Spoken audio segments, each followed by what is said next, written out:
రేపు ఎలక్షన్స్ రావా వాళ్ళు అడగరా నేను చూపియానా? నిన్న కూడా కావాలని ఒకటి చెప్పిన, అబద్ధమే చెప్పిన, నాకు తెలుసు నాకు అబద్ధం అని, కానీ వాళ్ళు బయట మాట్లాడాలి, దానికి సమాధానం పెట్టుకొని ఉన్నా, వాళ్ళకి అర్థం కాదు మాట్లాడింది ఈరోజు. దాని కూడా టైం వస్తుంది. ఎప్పుడైనా నిద్రపోయేటోళ్ళని నిద్రపోనివద్దు, అప్పుడప్పుడు లేపుతున్నారు రండి రండి బయటికి అని చెప్పి. వాళ్ళు బయటికి వస్తే నేను చెప్పగలుగుతా. నేను ఒక సైడ్ చెప్పుకుంటా పోలేను కదా, దాన్ని కూడా ఆన్సర్ ఇస్తాను. ఏం అవసరం లేదు. ఎవరెవరు ఏం చేసినా, ఎవరో వెనుపోటు వెనక నుంచి కూర్చున్నారో అంత డేటా ఉన్నది. ఎవరెవరు 500-600 ఎకరాలు భూమిలో ఎస్టీలే కొట్టేస్తున్న డేటా కూడా ఉన్నది. అది కూడా టైం వస్తుంది. ఎవరు జైలు పోతారో, ఎవరు లోపడేసి బొక్కలేసి తంతారో వాళ్ళని కూడా తంతారు రాబోయే టైంలో. అందరు ఎగురుతున్నారు, నేను కాంగ్ ఉంటా కానీ గెలిస్తే మాత్రం ఇచ్చిపెట్టను. అది మాత్రం అందరికి తెలుసు. ఖచ్చితంగా ఈరోజు మేము ఇక్కడ పిలుస్తున్నారు కనిపించదు. ఇప్పుడు పాత బజార్కి ఒకటేసారి 5.5 కోట్లు పెట్టినాం. బాలేపల్లికి 5.5 కోట్లు ఎందుకు పెట్టినా, పాత బజార్ అక్కడ పోతే కూడా వాస్తవం. ఫస్ట్ ఒక్కొక్క వార్డు కంప్లీట్ చేసుకుంటూ వద్దాము. ఒక వార్డుకి సగం పెట్టి ఇంకొక వార్డుకి సగం పెడితే కంప్లీట్ కాదు. ఇంకా నాకు 3 years టైం ఉంది. అన్ని వార్డులు కంప్లీట్ చేస్తా అని నాకు నమ్మకం ఉన్నది.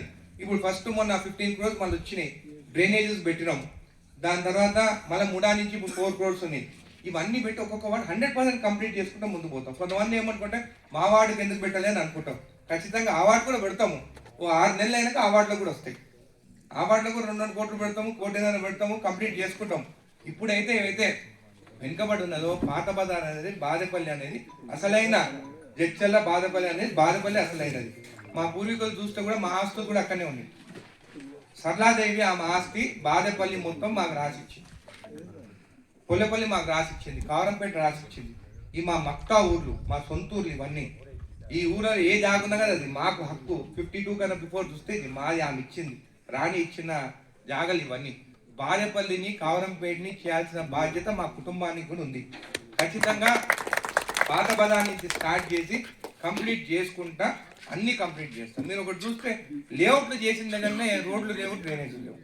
అది ఎవరు చేయాలి? వాళ్ళు ఎవరైతే ప్లాటింగ్ చేసిండో వాళ్ళు చేయాలి. వాళ్ళు చేయకుండా వాళ్ళ మార్ట్గేజ్ రిలీజ్ చేసి ఈ రోజు నా మీదకి వచ్చి మాకు డ్రైనేజ్ కావాలి, రోడ్లు కావాలని ఎక్కడి నుంచి నిధులు తీసుకురావాలి? మన సీఎం గారు వచ్చినప్పుడు కూడా అడిగినాను, నేను 70 కోట్లు కావాలి అని చెప్పినాను. మీటింగ్ 3rd తారీఖు ఉండే, కానీ మనకు మున్సిపల్ ఎలక్షన్ లేదు కాబట్టి మీటింగ్ మహబూబ్నగర్ పోస్ట్పోండే. మన స్కూల్ది 100 years సెలబ్రేషన్ ఉన్నది. ఖచ్చితంగా ఈ 3 months ఆ సీఎం గారిని తీసుకొస్తాను. ఇంకా 70 కోట్లు ఏదున్నా కానీ కూడా ఖచ్చితంగా మున్సిపాలిటీకి తీసుకొస్తాను. జడ్చలను డెవలప్మెంట్ చేస్తాము. అదేవిధంగా విలేజెస్ కూడా డెవలప్ చేయాలి. మీరు సహకరించండి. మీ డబుల్ బెడ్రూమ్ కానీ మీ ప్లాట్స్ కానీ ఖచ్చితంగా సాల్వ్ చేసుకుంటా ముందుకు పోదాం. మీరు అందరూ అనిల్ రెడ్డి మాట ఇస్తే తప్పడని చెప్పి నాకు తెలుసు ఆ బాధ ఏందో. చెప్పిన తర్వాత పోయి ప్రతి ఒక్కరితో కొట్లాడవలసి వస్తుంది. కొంతమంది ఏమో అందరితో మంచిగా ఉండాలని ఉంటారు, నేనేమో అందరితో కొట్లాటలు పెట్టుకొని వచ్చి జడ్చలలో కూర్చుంటాను. కొట్లాడైనా కానీ జడ్చల కోసము నిధులు తీసుకొస్తాను.